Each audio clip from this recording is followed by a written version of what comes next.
So, there are two things you absolutely have to know about my trip to Paris. And trust me, these aren't just minor footnotes.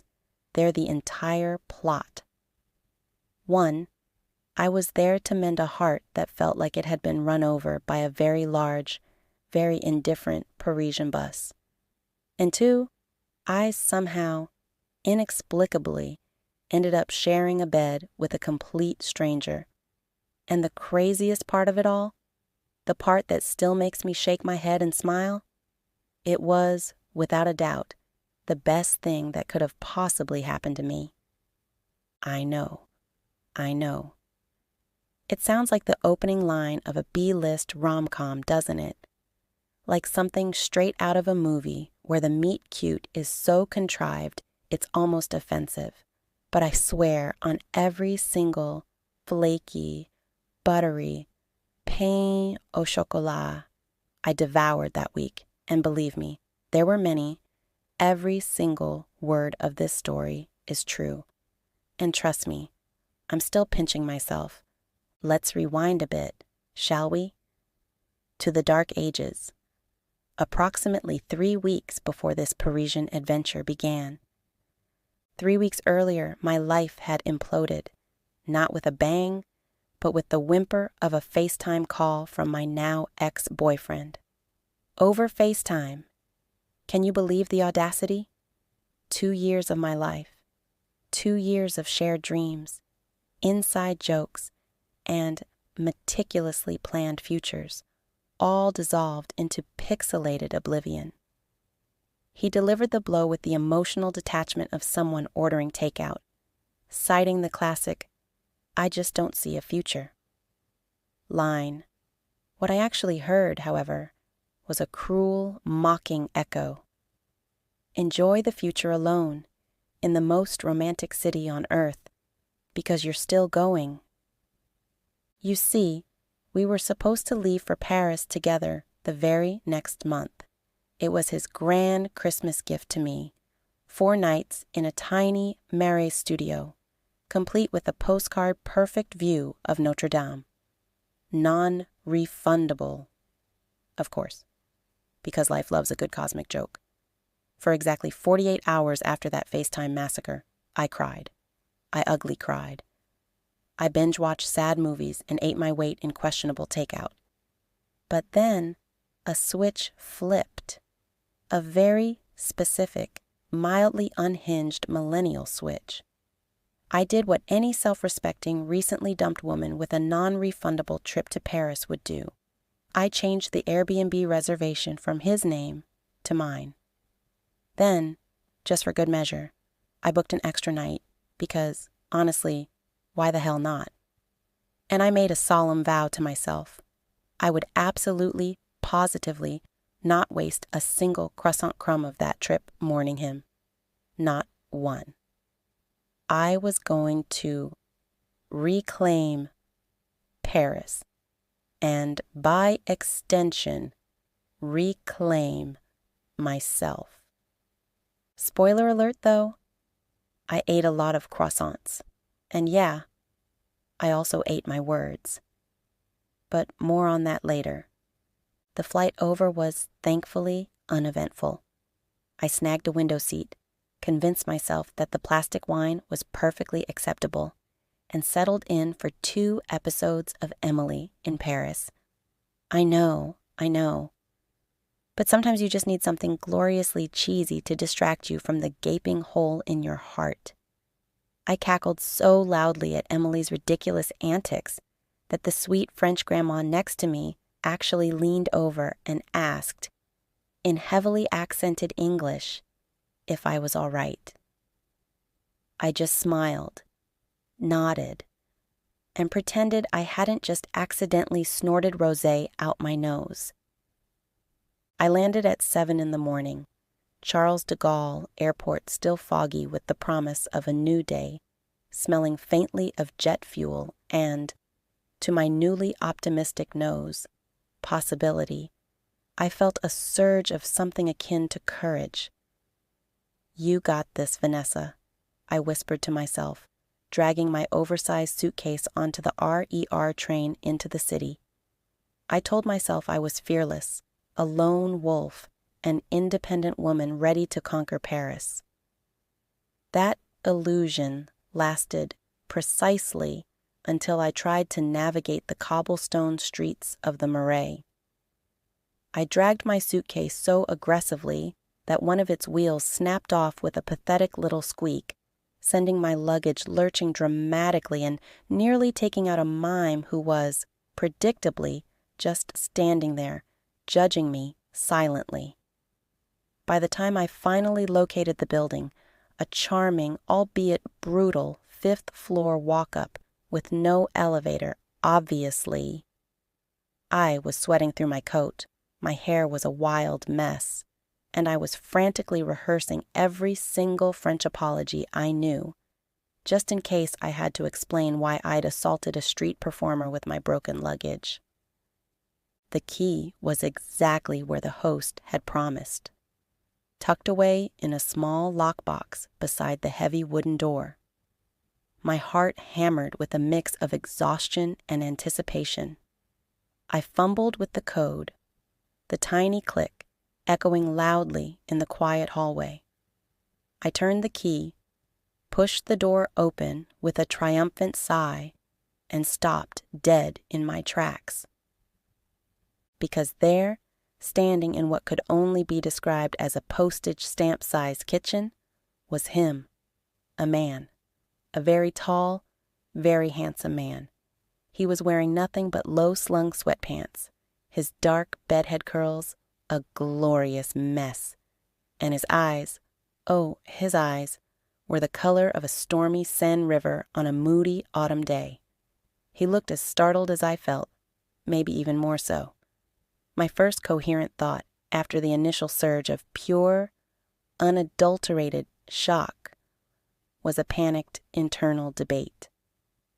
This is either a hallucination induced by airplane wine and sheer exhaustion, or Paris has just delivered a souvenir I absolutely, categorically, did not order. He said something in rapid-fire French, a torrent of words that went right over my jet-lagged head.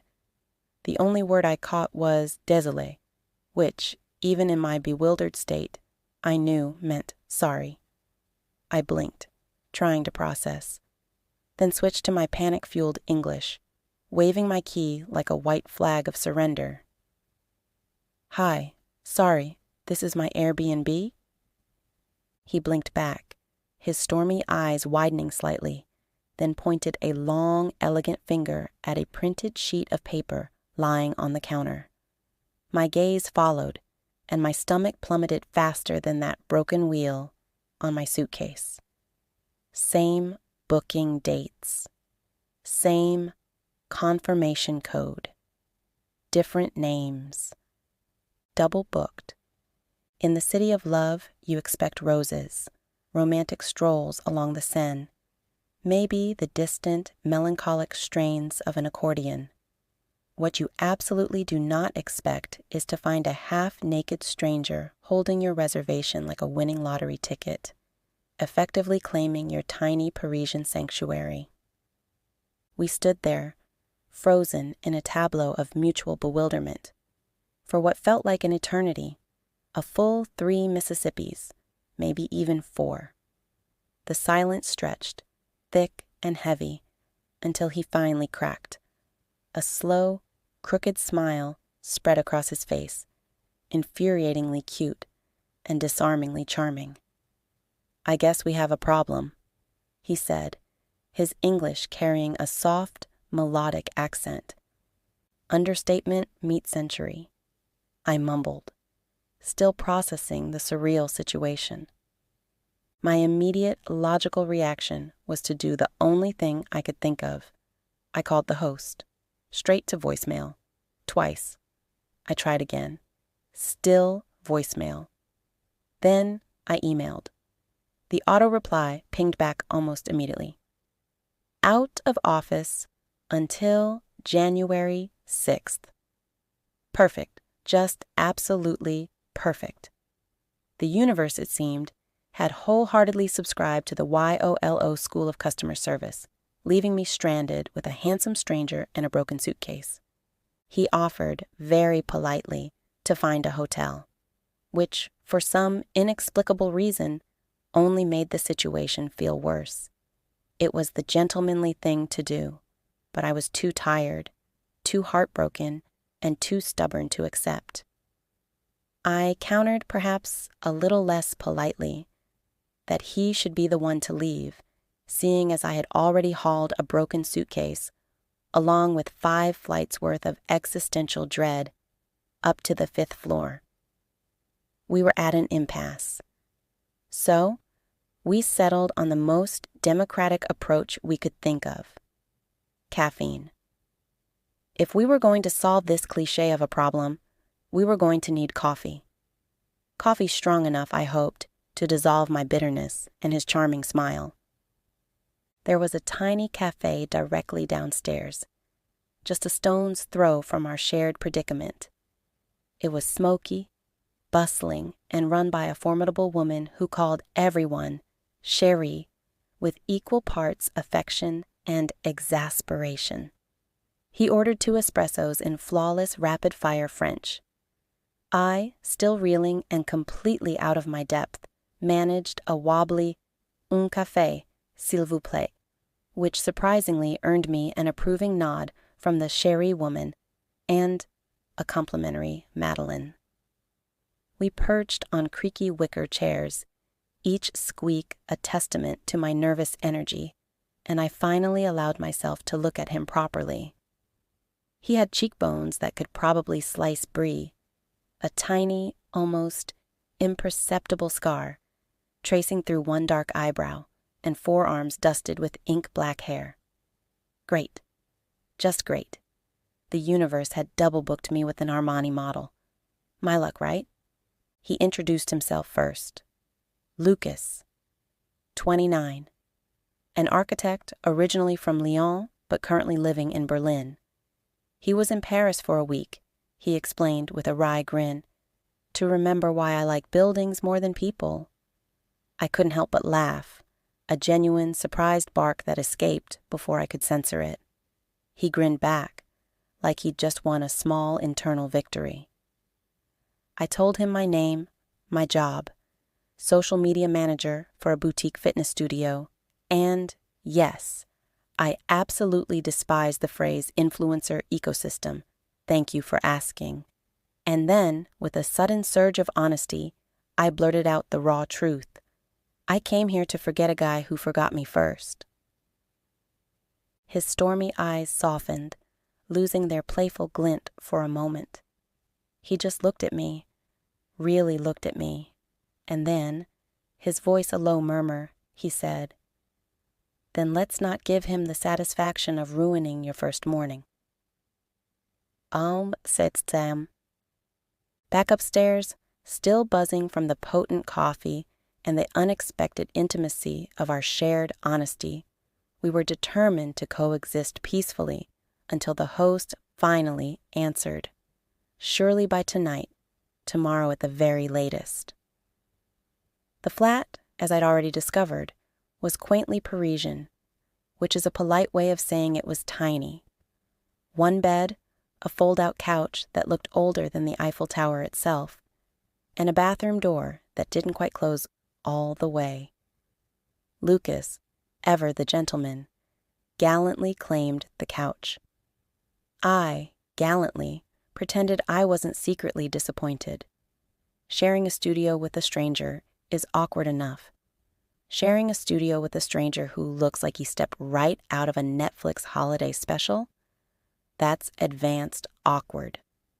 Add a freshly broken heart to the mix, and you've reached Olympic levels of emotional parkour.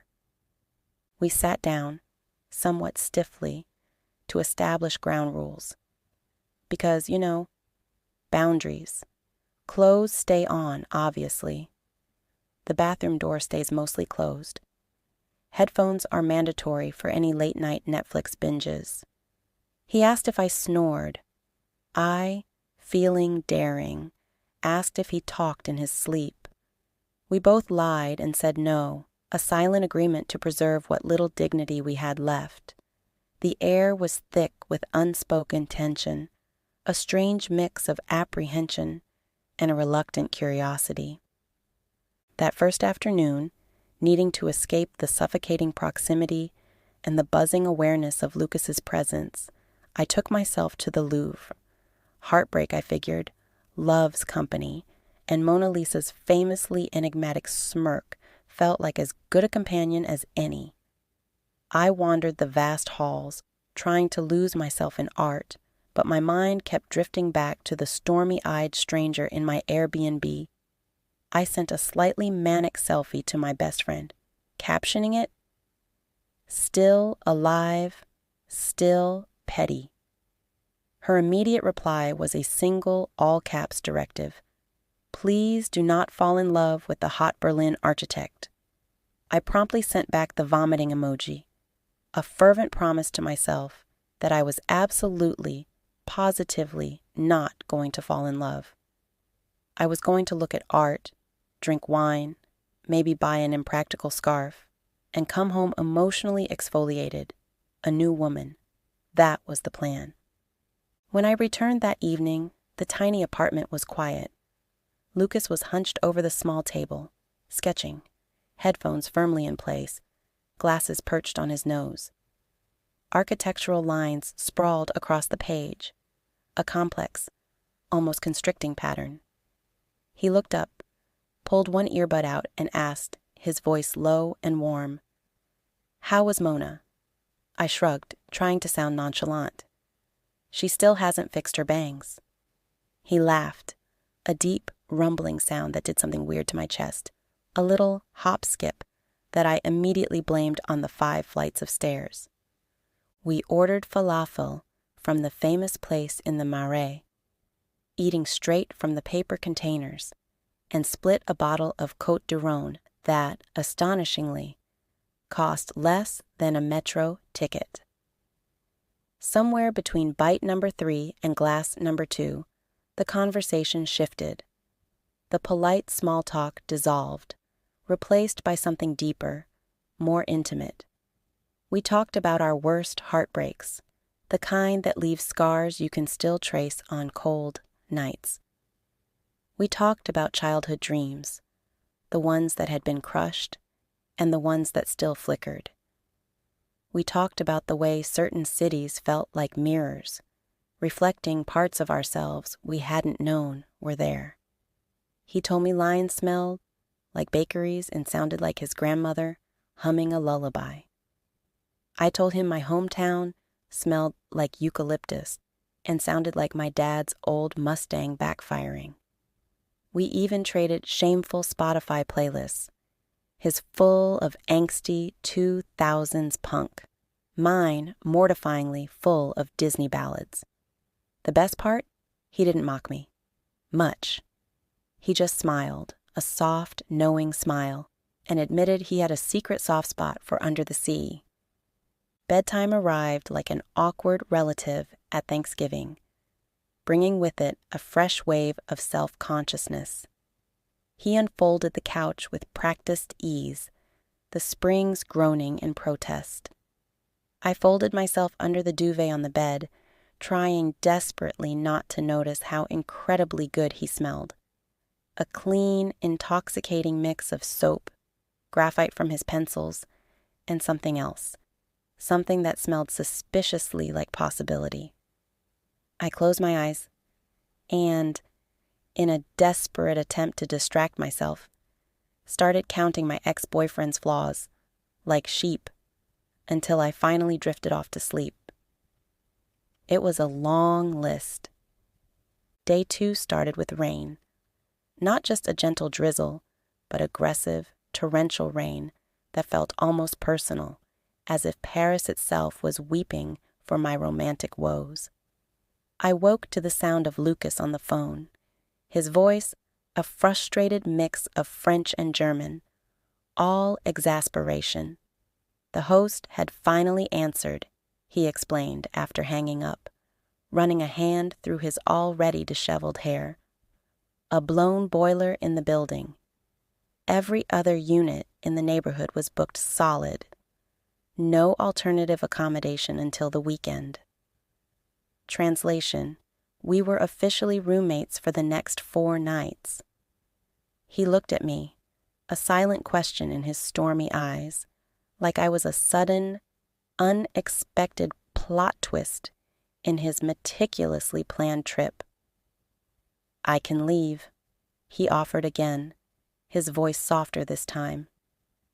"Find a hostel, maybe." I surprised us both.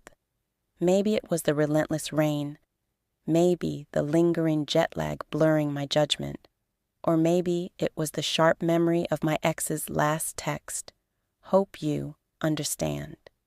That stung more than I cared to admit. Whatever the reason, the idea of Lucas leaving, of being truly alone in that tiny apartment, suddenly felt worse than the idea of him staying.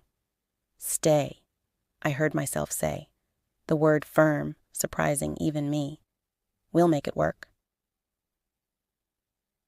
We spent the morning playing Parisian Housemates, a strange, domestic ballet.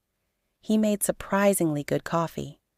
I, less surprisingly, managed to burn the toast, filling the tiny studio with an acrid, smoky scent. We negotiated shower schedules with the precision of UN delegates, each vying for precious hot water. By lunchtime, the storm had softened into a gentle mist, the kind Paris writes poems about, the kind that makes everything shimmer. We decided to brave it together. My attempt at umbrella archaeology in my bag produced a sad, broken thing that immediately turned inside out in the first gust of wind. Lucas laughed, a genuine, unburdened sound, and took it from me, snapping it closed with a flick of his wrist like a magic trick. "Come on," he said, holding out his own sturdy umbrella. "We'll share mine." And so, we wandered Le Marais, hand to hand under the shared umbrella, dodging puddles and bewildered tourists. It felt oddly intimate, this small act of shared shelter. He showed me a hidden courtyard I would never have found on my own, where the building facades leaned towards each other like old friends sharing secrets. We ducked into a used bookstore that smelled gloriously of dust and time, a scent that always makes me feel instantly at home. He pulled out a worn 1954 guide to Paris and with a playful glint in his eye, read the metro map aloud like poetry. I bought it, even though my French was decidedly toddler level. Souvenirs of near strangers count, right? Especially when they feel like an accidental piece of your own unfolding story. Dinner was accidental too. We ducked into a cozy bistro to escape another sudden downpour, intending only to grab a quick drink, and ended up ordering the Prix Fixe. 3 courses and 2 carafes of house wine later, the conversation had once again deepened, flowing easily between us. We talked about exes again, but this time with less bitterness, more reflection. He'd ended something 6 months ago, long distance, different pages, the usual tragic opera of modern romance. I told him about mine, the way he'd forgotten anniversaries, remembered passwords, and collected red flags like passport stamps. We clinked glasses, a silent toast to being ghosted by people who simply didn't deserve us. Under the table, his foot brushed mine. I didn't move away. Instead, a quiet current, almost imperceptible, passed between us. Walking home, the rain stopped just long enough for the city to glow, wet and luminous under the streetlights. We passed a patisserie with the lights still on, the baker inside pulling trays of something golden and fragrant from a giant oven. Lucas, ever the charmer, knocked on the glass, spoke rapid-fire French, returned grinning, holding 2 still-warm chouquettes, light-as-air puffs of pastry dusted with sugar. We ate them on the curb, powdered sugar ghosting our coats and lips. He reached out, his thumb gently brushing a stray speck of sugar from my lip, and the air between us suddenly snapped like a live wire. I felt it in my kneecaps, a jolt of pure, undeniable awareness. My breath hitched. Back upstairs, we enacted a silent, practiced routine. Teeth brushed, pajamas on, lights off. The couch creaked under his weight. My heart creaked under the weight of wanting, a feeling that felt both terrifyingly new and achingly familiar. I told myself it was proximity, nothing more. The brain, I've learned, is an excellent liar when lust is writing the script. Day 3. I woke to an empty apartment and a note, scrawled in slanted capitals, left on the kitchen counter. Gone for a run. Coffee on the counter. Don't miss the Eiffel Tower today. It's practically Parisian law. I smiled. A genuine, unbidden smile. Before I was even awake enough to stop myself. The coffee, still warm, tasted like conspiracy. I spent the morning doing every cheesy solo travel cliché imaginable.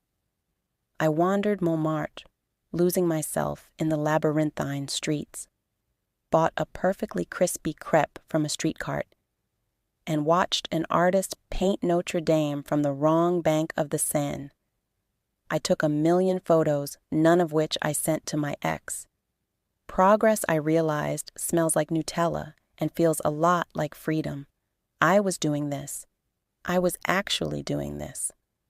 Late afternoon, I returned, my feet aching but my spirit surprisingly light, to find Lucas stretching in the living room, a post-run glow making him unfairly attractive. "Ready for dinner?" he asked, his voice easy. I'd planned on a quiet night in with supermarket hummus and a book. Instead, I found myself agreeing to his favorite bistro in the 11th arrondissement, the kind of place tourists never find. He lent me his scarf because the wind had teeth. It smelled like cedar and boy and something else, something uniquely him. I told my reflection in the tiny bathroom mirror to get a grip. The bistro was perfect, tiny, bustling, all chalkboard menus, and a resident house cat that surveyed the patrons with regal disdain. We ordered duck confit and a bottle of Bordeaux that, to my surprise, cost more than the duck itself. The waiter, a charming older man, flirted with me in French. Lucas, with a mischievous sparkle in his eyes, flirted back on my behalf, translating my embarrassed blushes into charming retorts. Halfway through dessert, an exquisite eel flottante, clouds of meringue drifting in a pool of crème anglaise, our knees touched under the table, and stayed there. The conversation shifted again, this time to future trips. Hiking in Patagonia, the chaotic beauty of street food in Bangkok, the magical Christmas markets in Prague. He wanted to see the Northern Lights. I wanted to see anything that made me forget yesterday. We built itineraries for each other like kids building Lego castles, each destination a promise. His hand found mine under the table. I let it stay. Walking home along the Seine, the city glittered like spilled jewelry, each light a diamond on the dark canvas. We stopped at a green bridge, no idea of its name, our hearts buzzing with wine and an undeniable electric want. He brushed a strand of hair from my face, his fingers lingering, a feather-light touch that sent shivers down my spine. "Can I kiss you?" he asked, his voice low, a husky whisper that seemed to absorb all the city noise. Paris, for a fleeting moment, held its breath. I nodded, unable to speak, my throat tight with anticipation. His lips tasted of Bordeaux and permission, of adventure and unexpected softness. The city blurred around us. The lights, the shimmering water, the distant tourists clapping like bad extras in our unfolding movie. We broke apart, foreheads touching, both of us grinning like absolute idiots, a secret shared between us and the ancient city. Inside, we didn't bother with the lights. Clothes came off like secrets whispered in the dark, careful, reverent, urgent. He paused at every perceived hesitation, asked permission with gentle words and softer kisses, a perfect gentleman disguised as a rogue. We made love on the tiny bed, the sounds of Paris, distant horns, the murmur of the river, the frantic beat of our own hearts, providing a soundtrack. The city lights flickered through the curtains, painting fleeting patterns on the walls. Afterwards, tangled and breathless, he traced slow circles on my shoulder, his touch a comforting weight. "Stay," he whispered, his breath warm against my ear. "I mean tonight and tomorrow, and—" I kissed him quiet, a finger pressed gently to his lips. Words right then felt dangerous. Promises, especially those born of stolen moments in a foreign city, felt like souvenirs we couldn't afford. Day 4. Morning after nerves, surprisingly, wrapped in a blanket of hotel sheet happiness. We skipped coffee entirely and went straight back to bed, indulging in lazy Sunday behavior on a Thursday that felt like an eternity. Eventually, hunger, the great motivator, drove us into clothes. We wandered the Latin Quarter, hands linked like longtime lovers, sharing a falafel and stories about our worst haircuts. He bought me a vintage silk scarf from a street market, a vibrant splash of color. I bought him a tiny, ridiculously touristy metal Eiffel Tower that he pretended to hate, but immediately tucked into his pocket. We took selfies, kissing in front of Shakespeare and company. The kind of photo that makes single people gag and everyone else secretly jealous. That night, we cooked in the apartment. Pasta with garlic and butter, because Parisian groceries close early, and we'd completely lost track of time making out in the wine aisle. He chopped. I stirred. We danced to an old Edith Piaf record the host had thoughtfully left in a drawer. I, with questionable rhythm, taught him the Macarena. He, with far more grace, taught me how to say "I adore you" in German. Ich hab dich lieb. It sounded like a secret password, a tender code exchanged between two accidental lovers. We ate on the tiny balcony, our legs tangled, the city humming below us like a contented cat. I told him about my ex, the way love can sometimes shrink until it fits perfectly onto a phone screen, easily discarded with a swipe. He told me about his fear of turning 30 without building anything that truly lasts.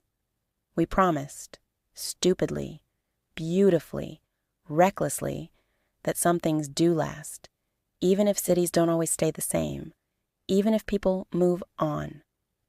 Later, in bed, we mapped constellations on each other's skin with our fingertips, inventing new galaxies, the broken wheel, the sugar bridge, the almost stranger.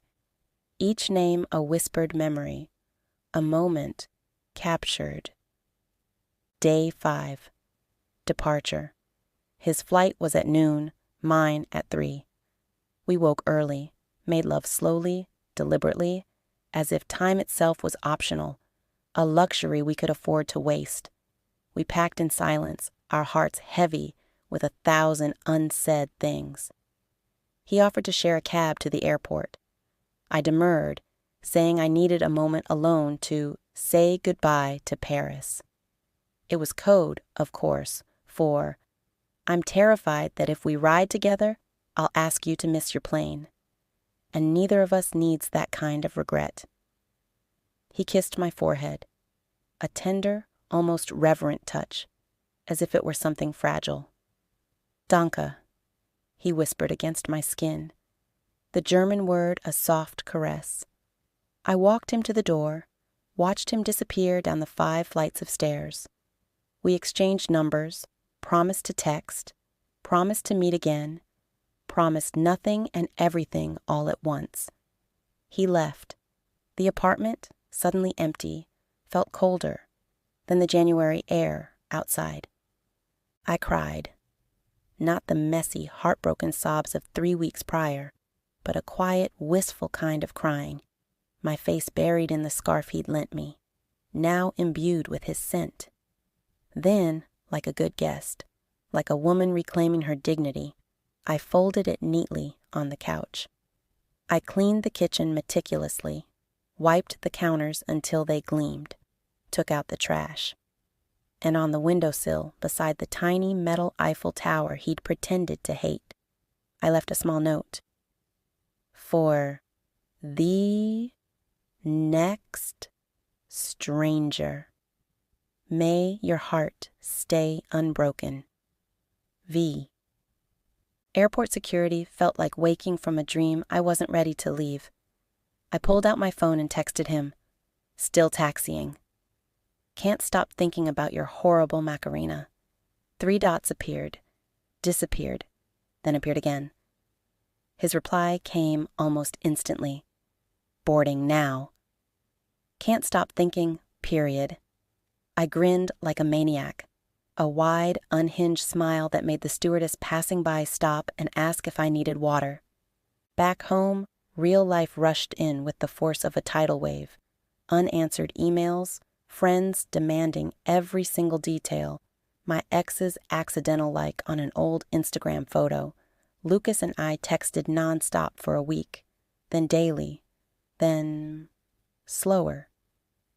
Time zones, demanding work schedules, the messy, inconvenient logistics of lives lived in different countries. Some conversations ended mid-sentence, victims of Wi-Fi homicides and unspoken anxieties. We promised to meet in Prague. The trip kept sliding, an elusive dream. Eventually, the texts became birthday wishes, then holiday greetings, then, gradually, a gentle, quiet silence. It wasn't dramatic, no big fights or tearful goodbyes, just the soft, almost imperceptible fade of something too bright, too intense, to sustain across oceans and different realities. But here's the thing. Here's what stayed. Paris no longer feels like a place my ex took from me, a symbol of what I lost. It feels like a city that handed me a plot twist, a new story, precisely when I needed one most. I still have the 1954 guidebook, its pages worn and yellowed. I still have the vibrant silk scarf, a tangible reminder of a shared umbrella and a whispered promise. And I have the memory, vivid and warm, of fingers brushing powdered sugar off my lip, of a laugh that filled a tiny bistro, of a connection that felt like coming home.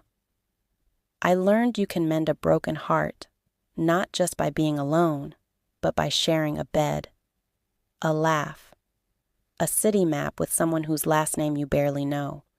And sometimes, the very best souvenir isn't a trinket or a postcard, but the profound realization that you can still feel something powerful and real that isn't pain. So yeah, I went to Paris to forget a guy. Instead, I remembered myself, and for a handful of nights, I shared a bed with a stranger who, against all odds, felt like home. And the craziest part, the part that still makes my heart do that little hop skip, I'd do it all again tomorrow.